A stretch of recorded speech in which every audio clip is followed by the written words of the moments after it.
Datuk Seri Presiden dengan segala hormatnya dipersilakan. Assalamualaikum warahmatullahi wabarakatuh. Alhamdulillahillazi anzala ala abdihil kitaba wa lam yaj'al lahu 'iwaja qayyiman liyunzira ba'san shadidan min ladunhu wa basyiral mu'minin. Wa shalli wa sallimu ala rasulihil karim wa ala alihi wa sahbihi ajma'in. Saudara pengurusi tetap, Kepala Presiden, Saudara Fizi, Naib Presiden, pimpinan, Azizah, Syed Hussein dan rakan-rakan yang hadir. Alhamdulillah, kita bersyukur kerana kita menamat kongres ini dengan semangat nafas baru. Ya, tentunya seperti yang disebut mengecewakan banyak pihak. Pihak lawan membuat andaian menjangka yang berbeza.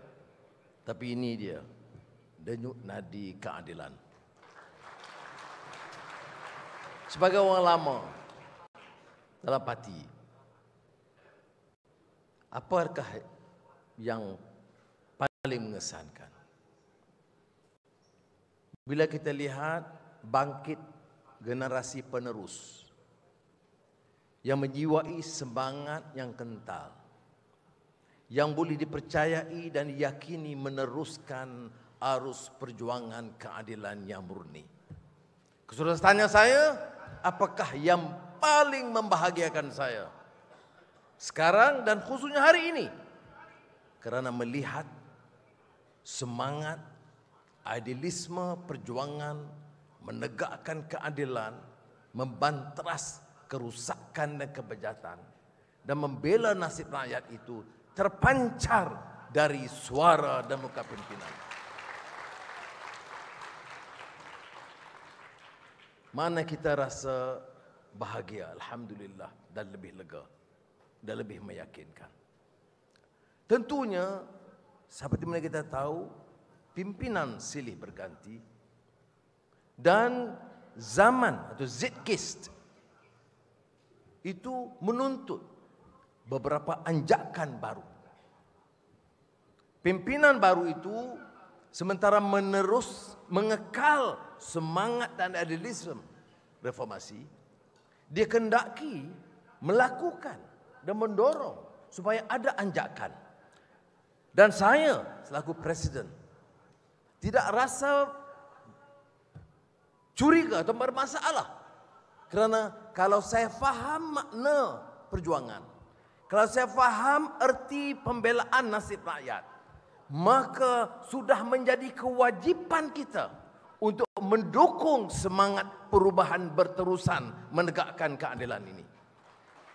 Ini kita saksikan hari ini dari 4 naib presiden, dari pemuda dan wanita dan saudara Rafizi. Yang memang kontroversial betul. Oh, kadang-kadang pening saya. Jadi saya bisik dari tadi awal. Aku ni Rafizi, lama dah dengan kamu ni. Janganlah tambah pening aku.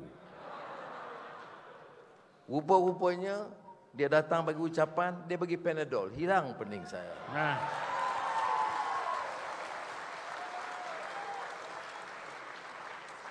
Dia seperti mana saudara Rafizi kita dikenal lama, saya kenal lama.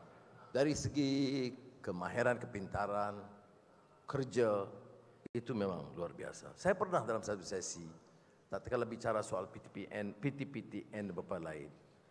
Keputusan mesyuarat pukul 9 kita revisi, pengarah strategi, prepare sekejap. Bagi saya pergi prepare 1-2 hari okey lah. Dia terus kerja. Jam 8 pagi sudah ada seluruh usul itu di atas meja saya.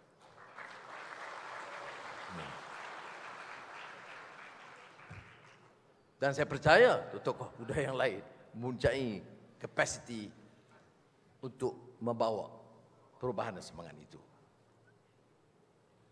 Sebab itu kadang-kadang bila ada singgungan sedikit-sedikit saya rasa sabar je lah. Sebab orang yang kuat kerja dan cerdik ini, dia kadang-kadang bagi pandangan atau kadang-kadang singgungan yang ya, memeningkan sikit. Tetapi seperti mana yang saya sebut Rafizi, saya nak jamin, saya tak berkecil hati. Kerana saya tahu cuti ini baik. Masalahnya ini, kadang-kadang penyokong bebal itu ramai. Itu lasing semua tahu dia. Sebab mereka tidak faham. Dia tak mengerti bahawa kita dalam perjuangan ini, semangat ukhuwah persaudaraan itu tebal. Ya, betul-betul kadang-kadang ada perbezaan pendapat yang agak sengit. Tetapi ini bukan orang khianat. Ada beda, orang keras berpendapat dan berpendirian yang agak dalam beberapa isu agak menyanggah pendapat kita, tetapi bukan khianat. Bukan kaki fitnah. Bukan perompak dan perasuah. Yang kita diajak perang ini orang rasuah dan khianat. Tumpu ke arah itu. Ya. Dan ini menyebabkan saya merasa lega. Saya percaya Azizah yang tahu pandangan saya dalam hal ini, merasa lega dan bersyukur kata Allah SWT. Kita ada barisan pimpinan, sebahagiannya betul muda, sebahagiannya baru. Tetapi orang-orang yang harus mengekalkan semangat persaudaraan ini, saudara. Itu cabaran kepada anak-anak muda ini. Dia tidak mudah. Pertarungan tentunya berbeda. Ya, sudah tidak mudah dipukul seperti mana ramai teman-teman macam Tian Chua dan lain-lain. Dia belasah dengan oleh FRU. Mungkin tidak perlu masuk keluar penjara.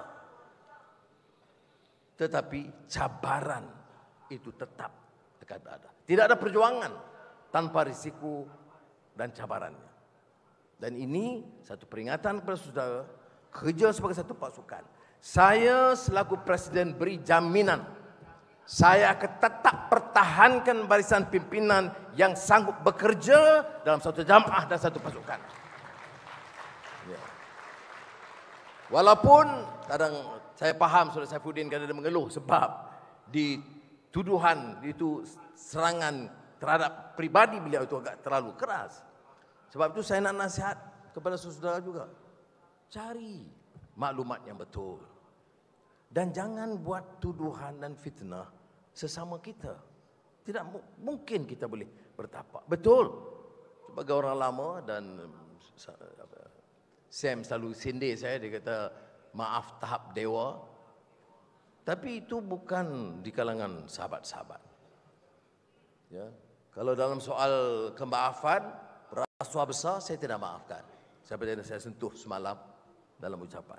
Walaupun risikonya itu hilang jabatan Perdana Menteri, saya tidak sanggup bekerjasama. Ya. Ada yang menasihatkan saya juga dalam hal itu. Dia kata, Anwar, setuju je lah. Kemudian bila you langkat besok, you buatlah penyesuaian sedikit. Sekurang-kurangnya you dapat jabatan yang ditunggu sekian lama. Sebab orang tanya, Anwar, calon Perdana Menteri, dah 20 tahun lebih dah. Jadi, jangan itu pula mengganggu dan menggugat keyakinan dan kepercayaan kita.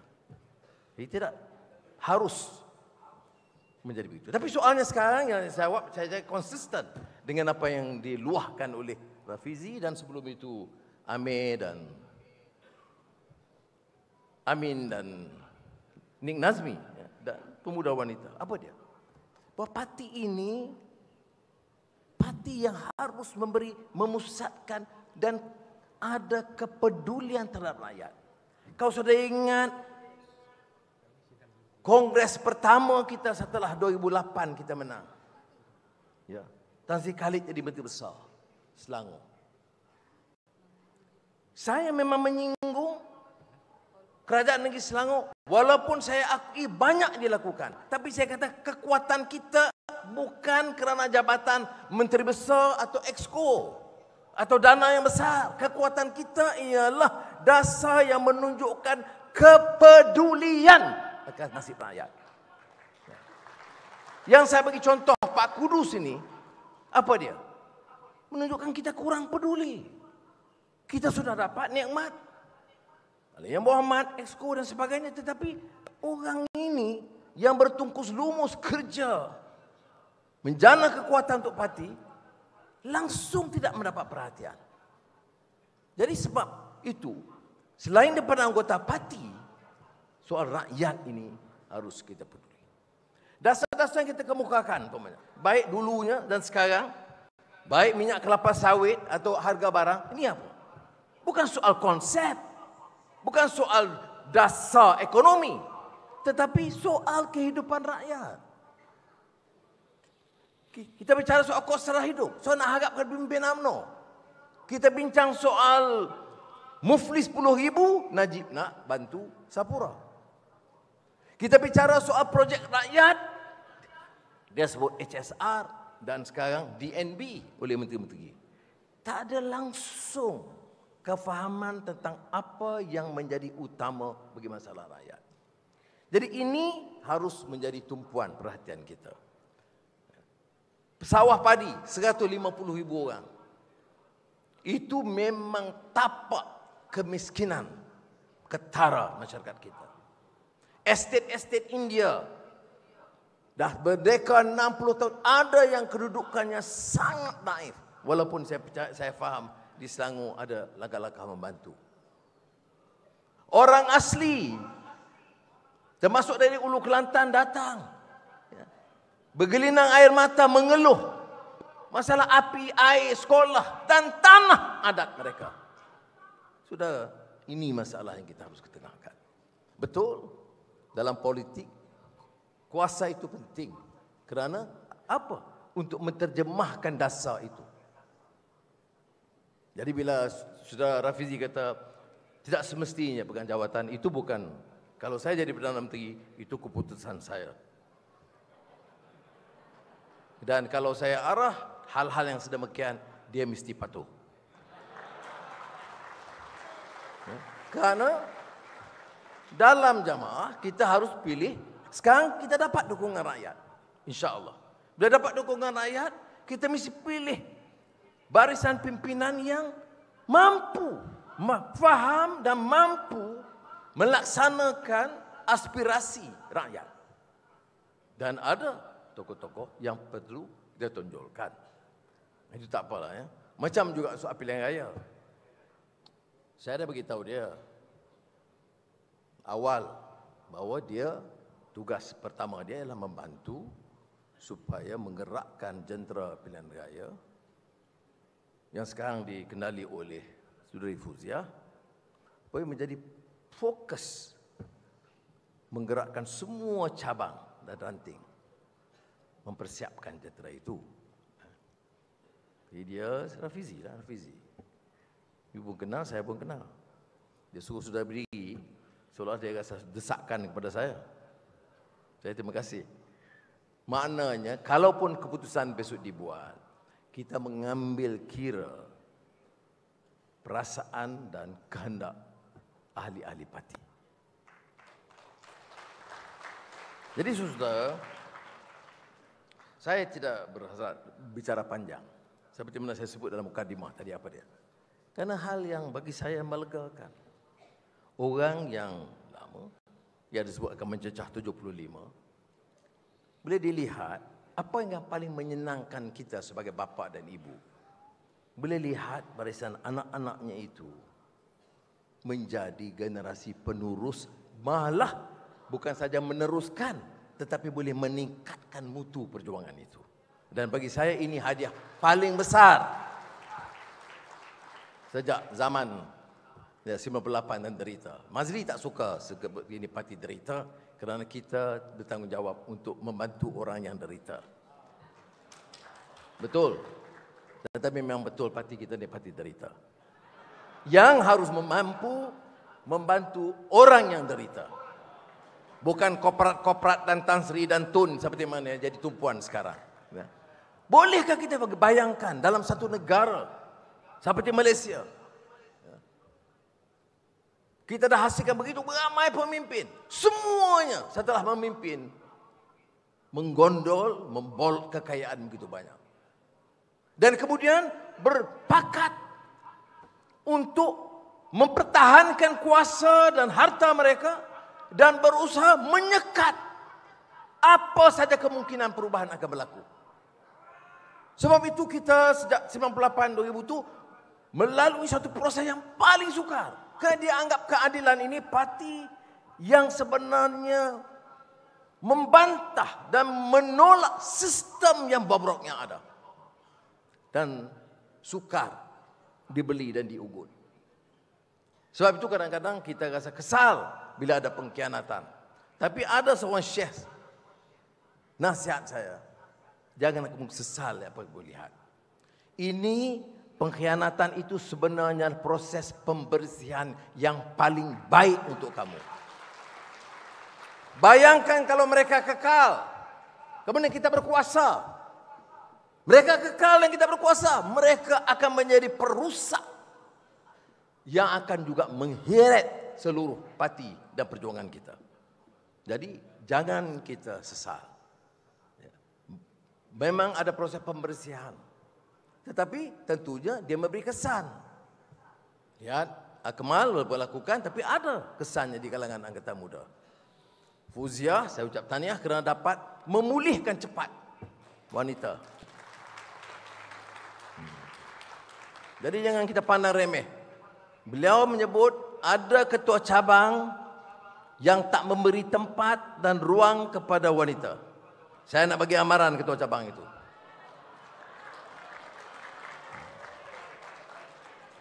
Sebelum saya tanda tangan watikah, saya nak cek wanita punya pandangan. Ya, kalau tidak, seperti mana yang disebut oleh timbalan dan rakan-rakan, kita masih ada parti yang berpasukan. Bukan saja pasukan dalam persaingan, pasukan dalam ini kumpulan wanita, ini kumpulan muda. Bagaimana kita berbicara soal regenerasi? Sekarang 70-an, ada yang 50-an, ada yang 40-an. Bagaimana apa ruang bagi orang-orang yang 30-an dan 40-an ini dalam parti? Dia tak boleh bangkit. Kalau orang lama itu semua mau kekal selama-lamanya. Ya. Berapa ahli parlimen, ahli Dewan Undangan Negeri. Ramai di antara mereka sahabat-sahabat. Tetapi keputusan terpaksa saya ambil. Saya lihat tahun 2018 dan sebelumnya 2013, sebelum pilihan raya, bila saya terpaksa mengambil keputusan yang sangat menyedihkan. Bila terpaksa menggugur nama beberapa sahabat karib saya selama puluhan tahun. Tapi keputusan terpaksa diambil. Kalau tidak ada ruang bagi orang lain. Dan tidak ada ruang terutama bagi kalangan muda dan wanita untuk bertapak dalam parti kita. Pilihan raya ini juga harus menampilkan tokoh-tokoh yang cukup wibawa. Betul yang disebut. Saya tengok pengalaman di Melaka dan di Johor. Seperti biasalah. Bila gagal Anwar lah. Tetapi kalau orang Melaka dan Johor tahu, 90% dari calon itu ditentukan oleh cabang di MPN. Tapi yang salahnya presiden. Saya tanggung sebab saya presiden. Akhirnya saya yang sign. Buat apa kamu sign? Sebab itu sekarang ini kita tak boleh pakai begitu kita. Orang ini bukan saja soal dia layak, tapi dia mesti ada track record kerja dengan jentera sendiri di cabang. Ada yang sudah ahli parlimen, ahli Dewan Undangan Negeri, penyelaras. Tanya jentera di cabang tak cari 30 orang pun tak boleh. Ada kawasan pengundinya 40,000 Melayu, 30,000 Cina, 10,000 India. Tanya jentera sama ada semuanya Melayu atau semuanya Cina atau semuanya India. Ini semua akan mengundang malapetaka kepada kita. Parti ini parti pelbagai kaum. Induknya memang betul Melayu. Tetapi penyertaannya itu harus cukup mewakili semua kaum. Saya bangga kurangnya kawan-kawan kita dalam pemilihan meletakkan beberapa tokoh muda, wanita dan Cina. Dan timbalan sebut tadi tentang penyertaan wakil India, Sabah dan Sarawak. Itu insya-Allah saya akan gunakan kuasa saya untuk membetulkan.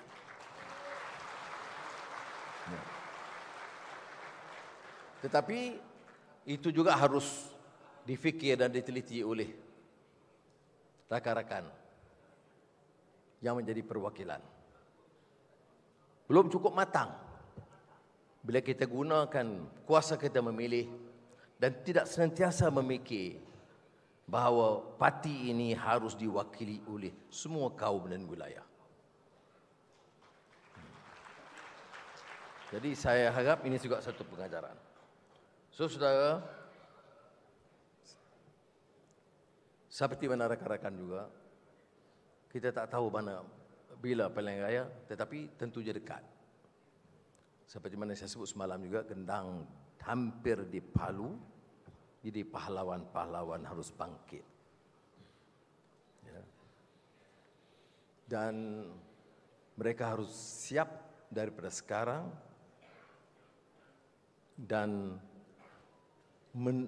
memastikan jentera itu ada. Betul, saya kempen kuat di dua-dua negeri. Tetapi bila lihat jentera itu melelahkan, saudara. Saya terima kasih rakan-rakan kerja. Tapi ada kelemahan dalam sistem itu. Bagaimana mungkin satu cabang tak boleh tonjolkan 5-60 orang jentera penggerak parti. Kalau kumpul jawatankuasa cabang wanita, AMK dan mungkin Sri Kandi, ada lebih 100 orang. Tetapi jentera 100 itu pun tidak ada. Dan kita nak hadapi pilihan raya. Jadi percayalah, dalam penilaian kita kali ini, cabang atau bakal calon yang tidak ada persiapan jentera yang boleh kita semak, pasti jangan harap akan diangkat jadi calon. Ya. Karena kita ini sampai ke tahap selesa, betul. Tadi disebut oleh Saudara Saifuddin pun, bila kita berkuasa, itu ujian juga lebih besar. Kita agak selesa, dah buat. Hantar bantuan kepada semua surau, semua masjid. Itu kerja kita, kebajikan rakyat. Tapi bantuan itu bukan membantu kita dalam mempersiapkan jentera. Ada dua hal yang berbeda. Kerja, amalan, kebajikan sebagai ahli Dewan Rakyat atau Dewan Negeri harus diteruskan. Tetapi jentera, strategi menyusun dan menggerakkan jentera harus ada. Jadi saya harap hal-hal ini tentu akan diberikan perhatian. Tapi biarlah saya akhiri. Pertamanya terima kasih kepada Mantan Setiausaha Agung dan seluruh jentera, staf yang bantu menguruskan kongres ini dengan baik. Dan kedua, kepada para perwakilan dan pemerhati yang menunjukkan minat. Tapi saya tengok semalam memang menunjukkan juga keresahan. Bila nak selesai ini ya. Jadi saudara harus ambil sikap seperti saya. Pertama, sabar. Keduanya, optimis mengharapkan sesuatu yang baik. Dan ketiga, jangan putus doa. Kerana bila kita buat keputusan, fa idza azamta fatawakkal 'ala Allah, innallaha yuhibbul mutawakkilin. Jadi kita, alhamdulillah, hari ini menyaksikan suatu semangat dan kekuatan yang dah lama kita tak saksikan. Hari ini, hari akhir kongres, kita saksikan suatu semangat baru di kalangan ahli-ahli keadilan. Bukan sahaja sebagai ahli yang komited kepada perjuangan, tetapi yang akan bekerja. Kerana kalau saudara kurang kerja, puak yang rasuah dan menindas rakyat itu akan terus berkuasa. Jadi tekad saudara, selamatkan negara kita, selamatkan rakyat kita, dan bangun sebagai satu kekuatan menumbangkan puak perasuah yang begitu kuat ini. Saudara, kita ada jawapannya. Ada yang berpengalaman, ada tokoh baru, sekarang kita harus bangkit.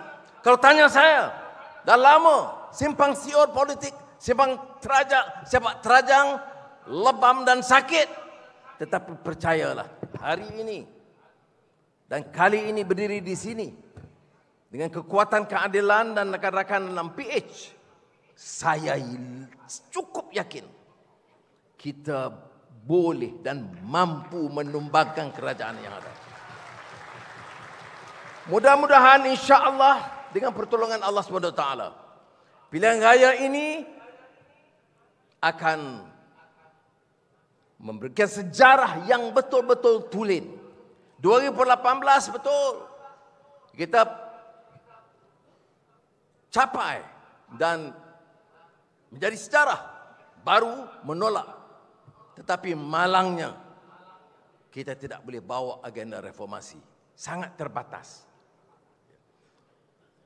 Sudah tahu 2 minggu sekali, tiap minggu saya jumpa. Menggesa Perdana Menteri ketika itu. Semua dia setuju, semua dia jawab ya. Apa tak jalan? Sekarang kalau kita berjaya kali ini, janji kita kepada rakyat, insya-Allah kita akan tunaikan sepenuhnya. Ramai yang sindir. Oh, pasal apa? Menang hari ini, turun minyak esok. Mengapa tak jadi? Mengapa tak jadi? Kita tak perintah. Saya tidak jadi Perdana Menteri. Nak buat macam mana? Kalau sekarang, dengan harga minyak sekarang, tidak ada sebab minyak tidak boleh turun. Dengan harga minyak kelapa sawit sekarang, tidak ada sebab minyak kelapa sawit tidak boleh. Terutama minyak mentah, minyak makan, tidak boleh diturunkan. Ia tidak boleh diturunkan kerana pihak penguasa yang di atas itu memikirkan cara menyelamatkan korporat di atas. Dan kita memikirkan cara menyelamatkan rakyat di bawah. Itu bedanya. Kalau saudara mau menyelamatkan kita, menentukan mutu pendidikan kita lebih baik. Kemudian kesihatan bagi keluarga kita yang sakit lebih baik. Pendapatan dan upah lebih baik. Mesti sedia menolak kerajaan yang setelah 60 tahun tidak mampu membawa perubahan itu. So, saudara, ini tugas besar. Tugas besar menuntut pengorbanan. Tugas besar menuntut kewarasan dan kebijaksanaan. Bermula dari barisan pimpinan yang harus berpadu dan sederap dalam satu suara, saudara di peringkat bawah pun harus bersama dalam derap satu suara. Tidak ada lagi pasukan selain dari pasukan keadilan yang kita nak pertahankan. Siapa yang pilih untuk kekal dalam keadilan adalah keluarga kita dalam keadilan. Dan kita akan pastikan tidak ada yang terpinggir dan tersisih asalkan saudara tunjuk komitmen kepada perjuangan mempertahankan parti. Jadi pulang dengan yakin, pulang dengan obor baru, pulang dengan komitmen untuk menjelajah ke seluruh pelosok negara, memberikan message yang jelas kepada rakyat. Jangan hampakan tuntutan harapan rakyat. Kalau niat itu betul, insya-Allah saya yakin kita boleh mencapai. Dan ini saya nak sebut bukan dengan emosi. Saya yakin, saudara, kerajaan sekarang paling bobrok dalam sejarah. Entah ibarat ya, nakhoda kapal yang tidak berhaluan. Ini saya sebut. Mangsa dia siapa? Mangsa dia rakyat. Saudara harus pegang obor itu. Bangkit dengan komitmen. Dan bekerja sebagai satu pasukan. Reformasi! Reformasi. Reformasi. Reformasi. Lawan tetap. Lawan. Lawan sampai Menang. membujur lalu melintang. Patah. Assalamualaikum warahmatullahi wabarakatuh.